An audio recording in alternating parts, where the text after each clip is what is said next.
Sekarang ini Isa udah berumur 15 bulan, giginya udah hampir semuanya lengkap, tinggal giginya yang belakang lagi numbuh.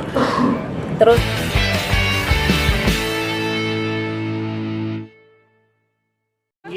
Tes mic, tes mic. Tes mic, tes mic. Niki tadi sempat Tes mic. belum siap. Oh, belum siap. Udah siap? Tunggu. Gua tadi mana mic? Cek. Niki kamera ini kan nih. Daniar aman, Daniar. Coba cek lagi. Cek. Cek. Aman. Niki tadi sempat dibilang bahwa Isa ternyata suka banget sama tempe nih dari Niki di kandungan sampai sekarang lahir. Itu sebenarnya merupakan makanan yang sederhana tapi sehat ke Isa sendiri seperti apa sih? Cube Nusantara, cube gitu. turunan dikit. oh iya, karena kita semua tahu kan tempe itu kan makanan khas Indonesia dan proteinnya juga tinggi, terus bagus dan murah juga gitu. Jadi karena saat hamil aku tuh hampir setiap hari makan tempe, nggak tahu aku tuh mau banget makan tempe. Terus pada saat Isa mulai empati, aku cobain tempe sekali ke Isa tuh bisa makan banyak banget tempe itu. Jadi menurut aku tempe adalah makanan favoritnya dia. Dia bisa makan nasi pakai tempe aja kalau misalkan dia lagi bosan makan apapun. Selain tempe apa lagi nih?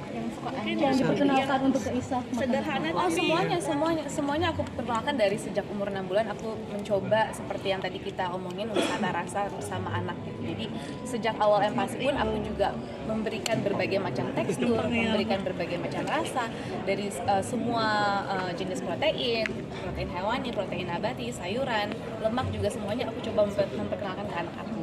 Jadi sekarang pun Isa sudah bisa makan apapun yang aku makan sama Indra di rumah gitu. Jadi kita bisa makan makanan rumah sama-sama.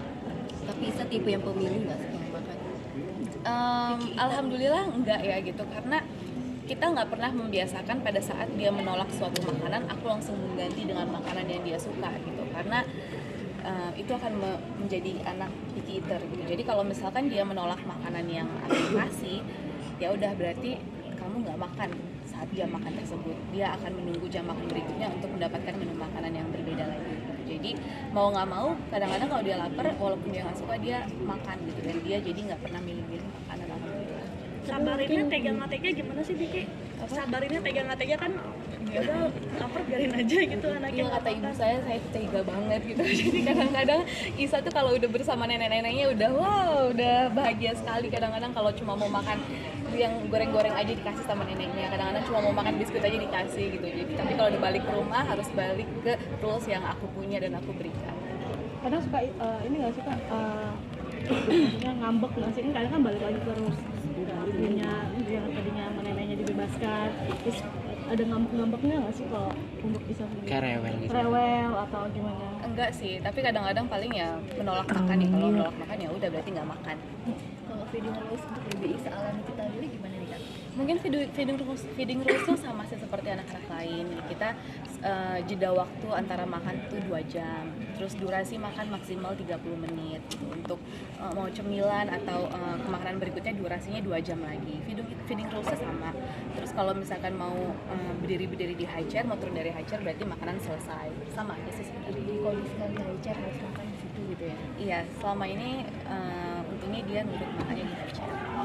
Debat nggak sih sama mama atau mertua dengan aturan tadi feeding rulesnya kan orang tua zaman dulu kalau kasih makan digendong, nah Niki sendiri kan yuk duduk gitu, selesai makan ya udah. Untungnya mamaku tuh update banget soal ilmu parenting di Instagram lah, di TikTok lah. Jadi apa yang aku kasih ke Isa ternyata kalau dia lihat-lihat di Instagram, oh bener ya seperti ini gitu. Jadi nggak ada komentar-komentar lain. Dari awal baby Isa pasti sampai saat ini perkembangannya keaktifnya udah seperti apa? Kak, boleh dijelasin dikit? Oke, sekarang ini Isa udah berumur 15 bulan, giginya udah hampir semuanya lengkap, tinggal giginya yang belakang lagi numbuh.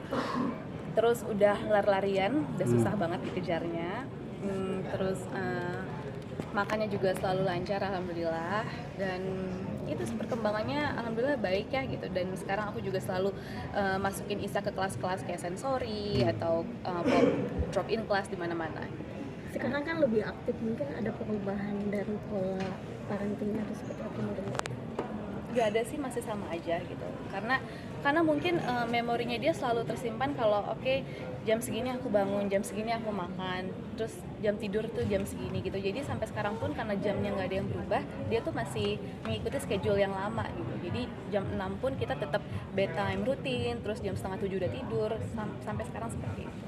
Jadi kalau boleh tahu, Isa tuh dalam sehari ikut berapa kelas sih? Aktivitasnya apa jadi kelas-kelas itu? Ikut satu hari cuma satu kelas aja dan gak setiap hari, seminggu paling 2 kali. Lebihnya sibuknya bersama orang tuanya, main sama orang tuanya aja. Kalau saya seperti apa sih aktivitasnya?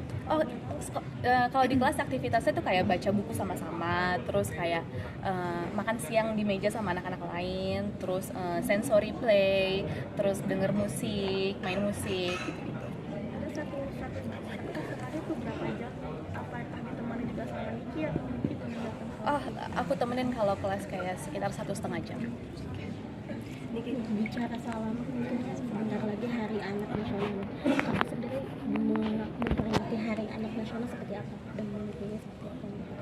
Ya mungkin dengan memberikan harapan-harapan untuk seluruh anak-anak di Indonesia, semoga anak Indonesia bisa tumbuh menjadi anak yang bahagia dan menjadi anak yang sehat untuk generasi penerus kita. Niki kan sekarang kalau kelihatan kan cheerful banget nih ngurus anak, tapi pernah nggak sih ngalamin stres mengurus anak gitu kan, atau gimana nah? Pernah dong, pasti pernah gitu. Walaupun memang karena mungkin aku berakting dari umur 8 tahun kali ya, jadi kalau misalnya di depan anak tuh kayak senyum, iya nggak apa-apa. Cuma kalau misalkan udah anak nggak ada di depan kita, sama juga kayak ibu-ibu lain, kayak marah, nangis kadang-kadang kalau malam-malam, sama aja sih. Tapi ada me time nggak sih kita kalau di tengah kesibukan kayak gitu ngurus anak? Makanya aku melakukan bedtime rutin anak-anak tuh, makanya aku melakukan bedtime rutin Isa jam 6.30 supaya Isa udah tidur jam 6.30, terus kita bisa me time gitu. Aku bisa nonton sama suami aku gitu, atau enggak kita bisa dinner, atau enggak aku bisa nonton sendirian di living room gitu. Itu menurut aku sangat me time ya buat seorang ibu. Nonton udah sederhana Iya, sederhana banget, untuk waktu sendiri tanpa anak tuh juga me time. Kalau kegiatan bapaknya sama Baby Isa apanya mungkin? Sorry? Kegiatan bapaknya?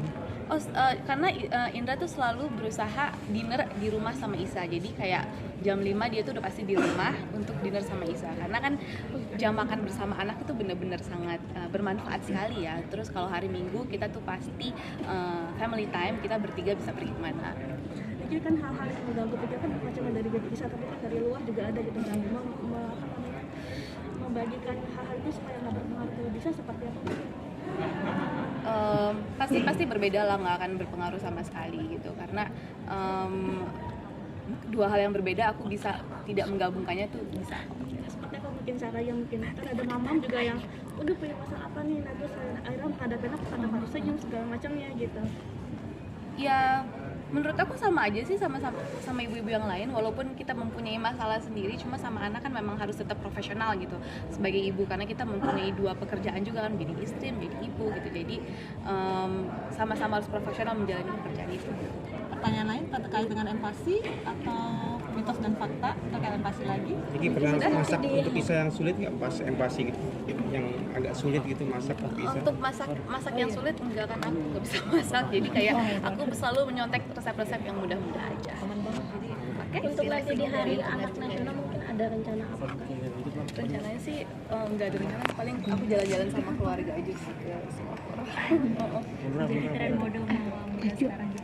Aduh, alhamdulillah banget ya gitu. Sebenarnya aku agak malu karena Lihat kamera aja. karena new moms kan, untuk dijadiin role model gitu. Aku pun juga sebagai ibu baru masih belajar banget dengan sesama ibu lain gitu, dan sama dokter-dokter yang memang baik sekali memberikan edukasi gratis di sosial media gitu. Jadi menurut aku kita sesama ibu tuh saling support, kita adalah support system satu sama lain.